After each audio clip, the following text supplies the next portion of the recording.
Hi, how are you all? I hope that all of you are doing well.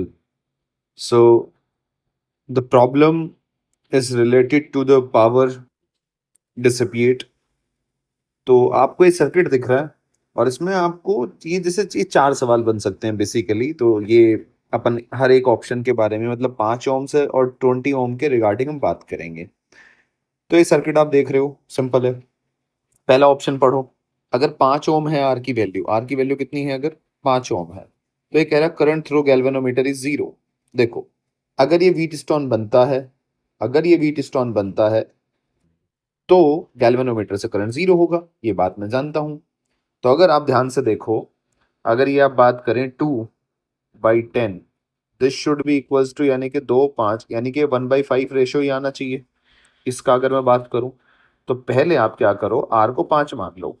ठीक है, 5 मानोगे तो 20 और 5 का कितना आ गया equivalent? 20 into R1 R2 upon R1 plus R2 यानी कि 25, यानी कि ये कितना आ गया 4। यानी कि ये कितना आ गया 4/20, 4/20, 5। बिल्कुल सही बात है। यानी कि अगर 5 ओम है तो गैल्वेनोमीटर, तो first option will be the correct option. अगर आप 20 ओम लेंगे तो ये तो सवाल ही खत्म हो जाता है। अगर 20 ओम लेंगे आप, यहाँ लेट्स सपोज आपने 20 ओम ले लिया, तो 20 कितना हो जाएगा जी? ये आ जाएगा 10, पैरेलल में है। फिर 10, तो ये तो रेशो जो बनेगा ये बनेगा 1/5 विल बी इक्वल्स टू 1/2। ये तो बराबर ही नहीं है, तो इसका मतलब गैल्वेनोमीटर से करंट जीरो नहीं होगा इस केस में। अब अगर 5 ओम और 20 ओम की बात करें, पावर डेवलप, तो पावर डेवलप तो होगी। देखो, फोर्थ ऑप्शन तो हो ही नहीं सकता। अगर 20 ओम है तुम्हारा, power developed by the battery is zero, बिल्कुल गलत बात है। भाई जब सिस्टम में करंट तो फ्लो होगा ही ना। अगर 20 20 ओम भी ले लो चलो आप यहाँ, तब भी करंट तो जाएगा ही ना। अगर करंट जाएगा तो पावर डिसिपेट तो होगी, जीरो तो नहीं होगी। अगर मैं 5 ओम की बात करूं तो 5 ओम वाला थोड़ा सा, अगर आप देखें ये दो है, ये क्या था बच्चे? ये कुछ इस तरीके से था। ये 4 आ गया, अगर मैंने 5 ओम का इस्तेमाल कर लिया, सर्किट ये बना। ये 20 है, ये 10 है। डन है।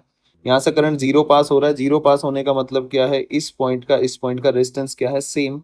अगर मुझे पी डिसिपिएट निकालना है, पी क्या निकालना है मुझे? डिसिपिएट निकालना है बाई बैटरी, तो V² बाई R इक्विवेलेंट निकाल लूं मैं। और आर इक्विवेलेंट निकालने के लिए देखो, ये 2025 में भी सवाल आया था। अगर इस पॉइंट का ये कोई करंट पास नहीं हो रहा है तो इस पॉइंट का पोटेंशियल क्या होगा? सेम। सेम है, तो इसको मैं ऐसा मान सकता हूँ कि 2 और 10 ये किस में आ गए? पैरेलल में। 4 और 20 किस में आ गए? पैरेलल में। अगर ये पैरेलल में है तो ये कितना हो जाएगा? 20 × 4/24। और ये कितना हो जाएगा जी? 10 × 2 यानी कि 20/12। अब इन दोनों को सीरीज में जोड़ दो, यानी कि 20/12 प्लस ये कितना हो गया? 80/24। आप एलसीएम ले लो 24, तो ये कितना हो जाएगा? 40 + 80 comes out to be 120/24। Put कर दो। So P will be equal to, V कितना है जी? 20 दे रखा है। 20 × 20 बटे आर इक्विवेलेंट कितना हो गया? 120 × 24 कट गया जी। 12 दूनी 24 यानी कि 80 वाट। तो अगर 5 ओम ले रहे हैं तो 100 वाट नहीं आएगा, आंसर कितना आएगा? 80 वाट। सिमिलरली अगर मैं 20 वाले के लिए भी निकालना चाहूँ तो आप 20 वाले के लिए भी सेम कैलकुलेशन कर सकते हैं। अब आप क्या ले लोगे? यहाँ आर की जगह 20 ले लोगे। ये गैल्वेनोमीटर है तो अब यहाँ करंट फ्लो करेगा। ठीक है, इसे एज ए वायर आप, क्योंकि गैल्वेनोमीटर का रेजिस्टेंस अपन क्या मानते हैं? Zero ideally. ठीक है, बहुत कम रेजिस्टेंस है, तो आइडियली जीरो मान लेते हैं इसको। जीरो मान लेते हैं, एमीटर की तरह बिहेव करेगा। आइडियल कंडीशन मान लेते हैं अगर, तो हम इसका भी सेम तरीके से, सेम मेथड से यहाँ निकाल सकते हैं। ठीक है, तो आई होप कि आपको ये समझ में आया होगा किस तरीके से हमने चीजें अटेम्प्ट करनी है।